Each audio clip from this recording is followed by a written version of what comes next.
trazer agora aqui para a nossa conversa a Patrícia Krause, está chegando aqui na nossa programação, economista da Coface. Me corrija se eu estiver falando errado aqui a pronúncia, Patrícia. Seja muito bem-vinda à nossa programação. Bom dia. Obrigada, bom dia. É Coface. Coface. Obrigada. Obrigada.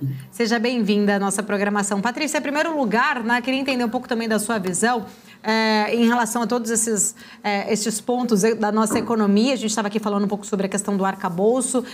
Mais cedo também trouxe um resumo aqui das falas do próprio Roberto Campos Neto, no qual ele traz ali uma grande preocupação sobre esta resistência, vamos dizer assim, da inflação no mundo como um todo, trazendo ali um ponto de preocupação ainda sobre o setor de serviços, o núcleo ali da inflação, mostrando uma queda, mas ainda longe de ser o que o Banco Central aguardava.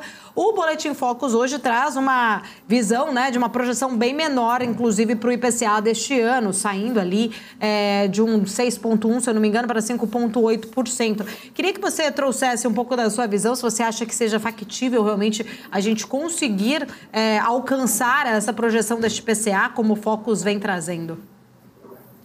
A gente viu, de fato, essa semana uma melhora na projeção do Focus para o IPCA, e eu acho que é crível essa revisão, que foi de 6,03 para o fechamento desse ano para 5,8, né, pela medida anunciada semana passada, não só da política da Petrobras, mas diria que principalmente pelo anúncio de redução da Petrobras nos preços de combustível, da gasolina, do diesel, né, e o gás de cozinha, que de certa forma também está em linha com o que a gente viu com uma moderação de preço das commodities energéticas.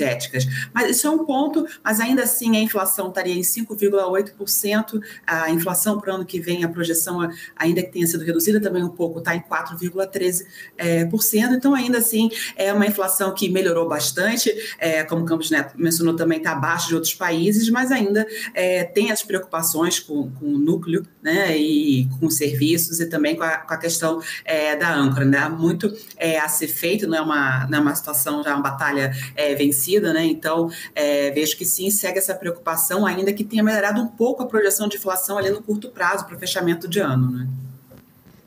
Até estava falando agora há pouco com o Vandic em relação à curva de juros. Na semana passada a gente viu ali, ela teve uma movimentação mais arrefecendo, hoje volta a ser um pouquinho mais pressionada. Eu queria entender também na sua visão, como que você enxerga, eu li aqui alguns especialistas neste final de semana falando que acreditam que a dívida pública deve chegar ao final do governo Lula em 85% ali do PIB, e que isso poderia trazer, inclusive, uma pressão para a curva de juros, um aumento aí de uma possibilidade de dívida, se isso estaria, na sua visão, também, de repente, pesando nesta curva nesta semana, se esta possibilidade ainda de termos, né, algumas flexibilizações em relação ao arcabouço, se isso pode estar trazendo um pouco mais de incerteza e pressionando um pouco mais a curva, na sua visão.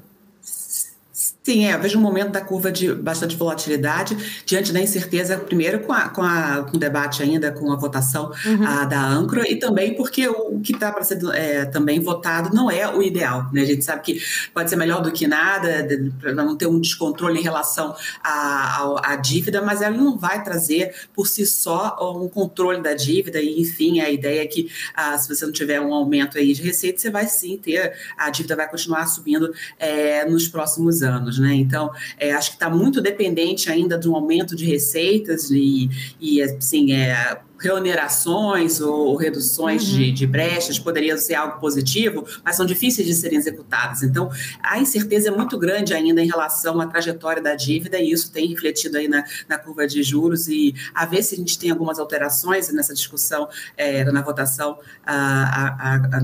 adiante, mas, enfim, ainda vejo esse fator de incerteza. Bom, Patrícia, também vou trazer aqui para a nossa conversa o Vandic, que tem perguntas para você. Eu tenho mais uma, daqui a pouquinho eu faço a minha. Vandic, fica à vontade nas suas perguntas. Patrícia, bom dia, é um prazer ter você aqui com a gente. Excepcional pontos que você tem feito.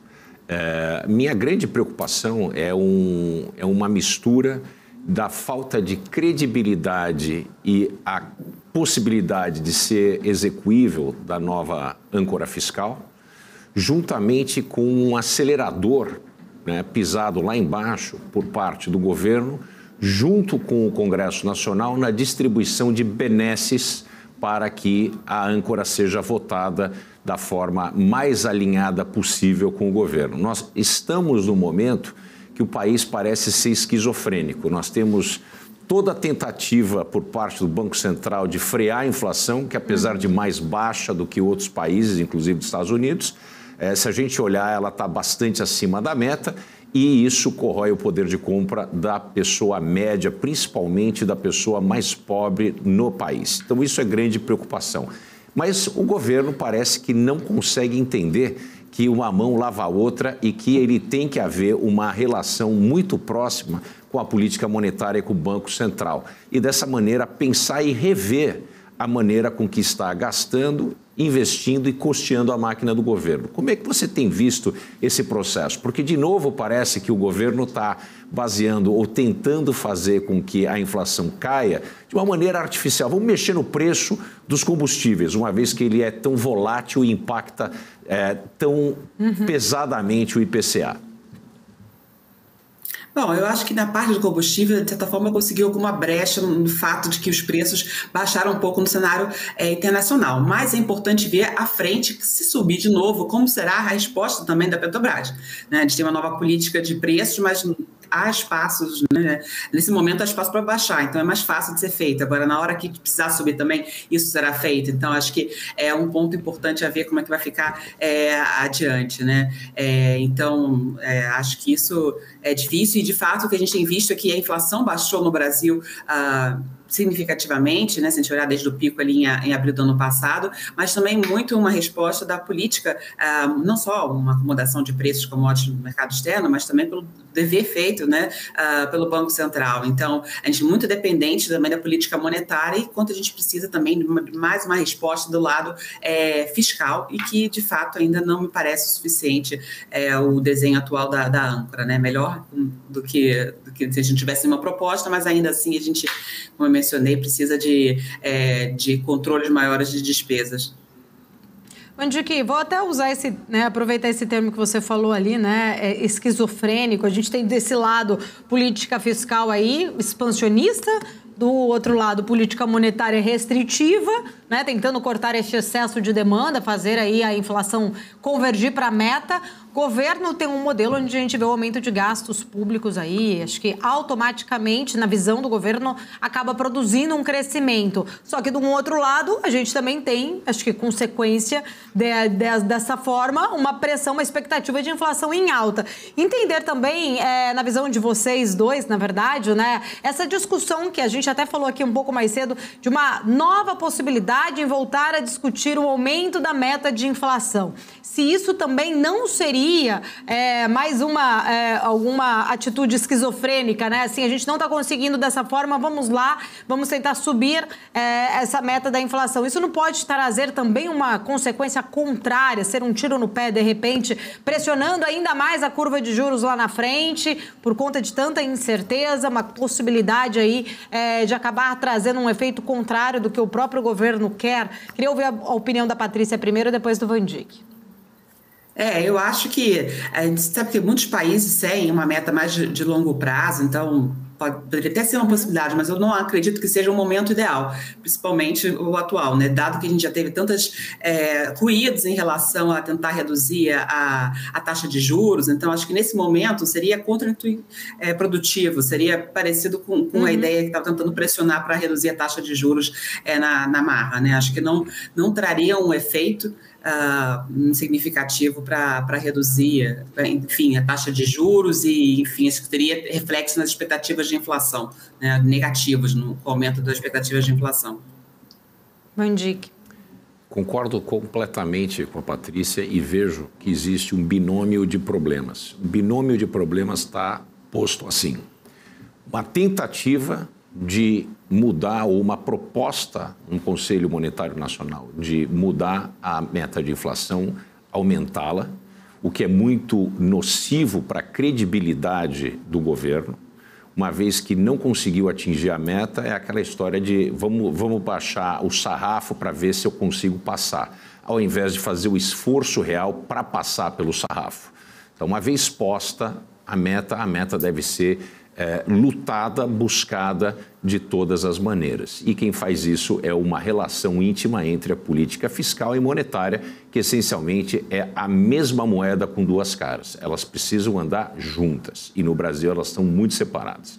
E a segunda parte desse binômio, que é um problema de mais médio prazo, mas é bastante assustador, é a questão de ter uma pessoa tão alinhada com o governo e com ideias tão heterodoxas como Gabriel Galípolo na presidência do Banco Central, que a coisa já ficou bem clara que provavelmente ele será o candidato, o líder, né, das intenções por parte do Fernando Haddad e do Lula para a posição de presidente do Banco Central em meados do ano que vem. Então isso preocupa muito o mercado, uma vez que as visões do Galípolo são completamente diferentes da média, ou da média não, da normatividade da economia no mundo. São visões bastante heterodoxas com relação a endividamento, taxa de endividamento e como é que a dívida se pronuncia e se comporta. Então, a gente tem um problema que é dividido nesses dois pontos, né? Uma coisa que é no momento imediato, que é a questão do teto de gasto e a busca de uma redução da meta de inflação, aliás, de um aumento da meta de inflação, junto com um problema de médio prazo, que seria a nomeação de uma pessoa que é díspare do ponto de vista de visão econômica dominante no mundo.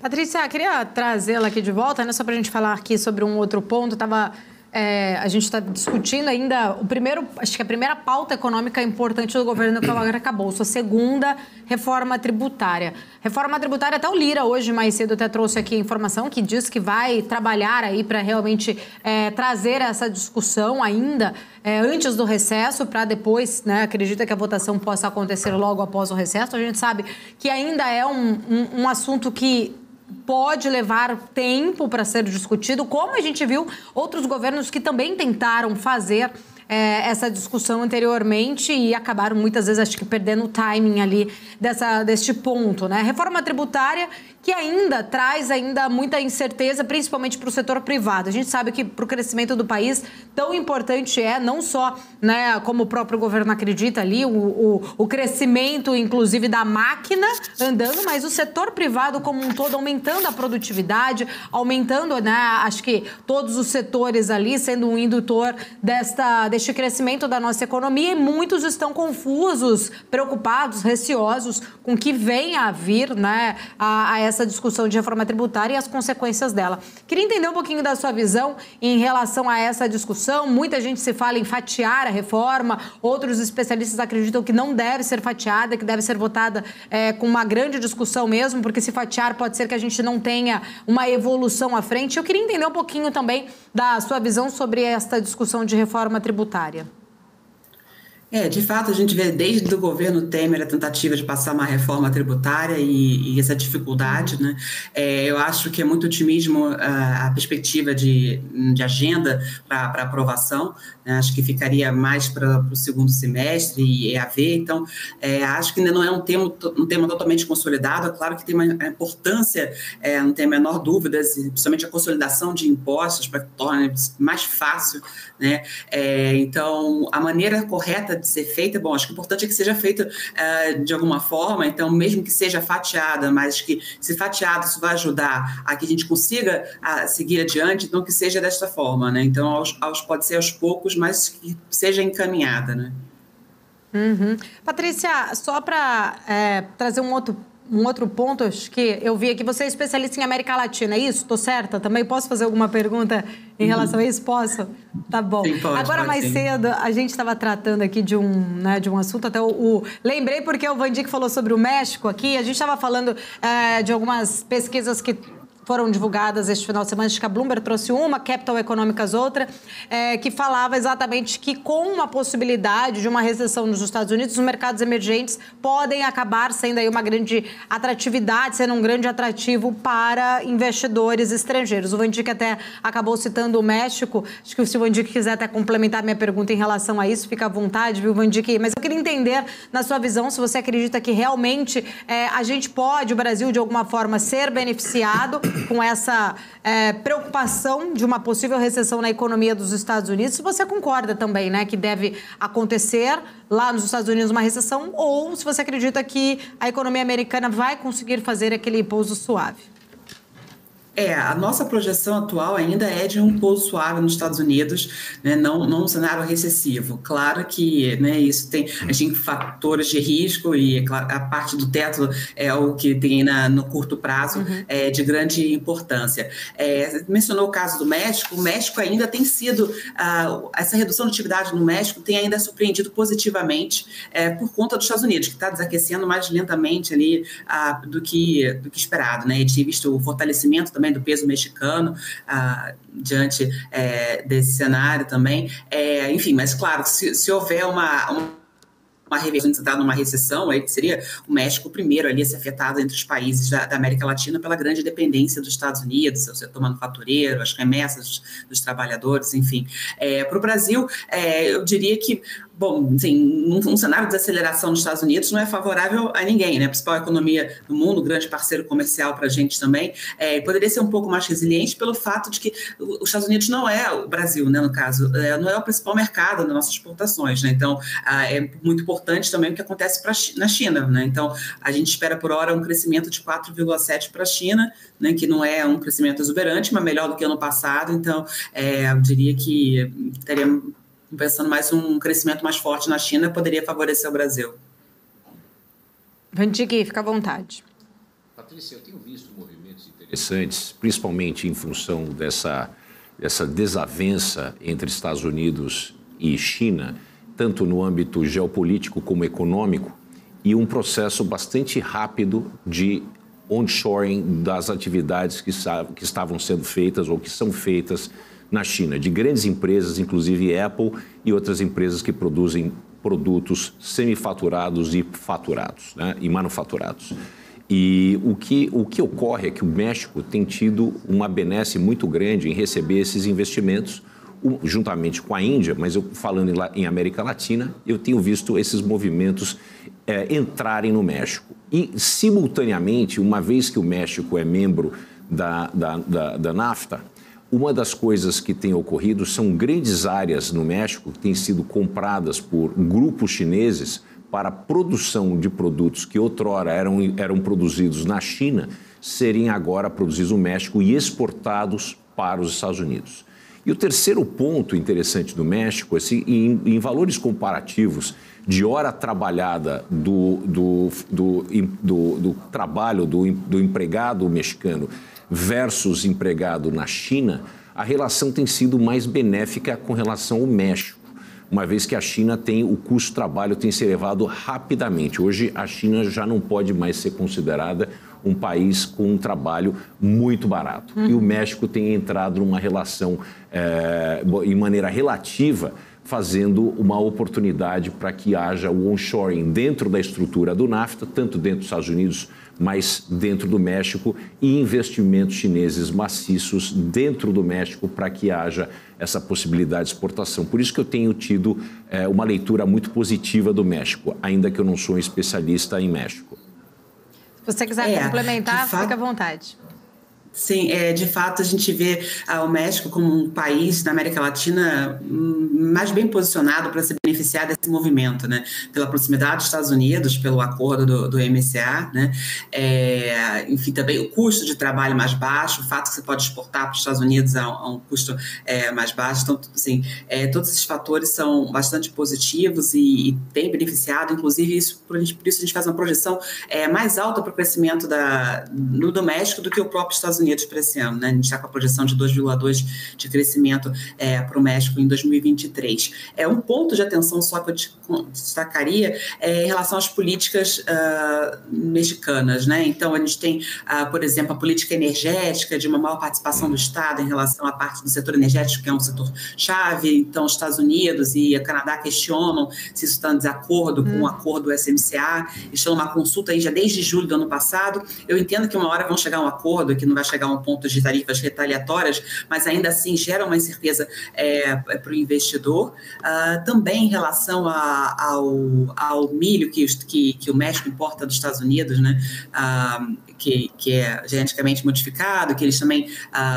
Então, enfim, também estão com essa questão também de consultas, isso também gera mais certeza, mas eu acho que de modo geral, acho que isso deveria chegar a uma conclusão, sem tarifas retaliatórias, dado que é uma relação importante para ambos ali. Então, de modo geral, acho que sim, o México está muito bem posicionado até à frente da gente para se beneficiar do possível nearshoring, né? Tem a indústria ampla e também pela sua posição e acordos.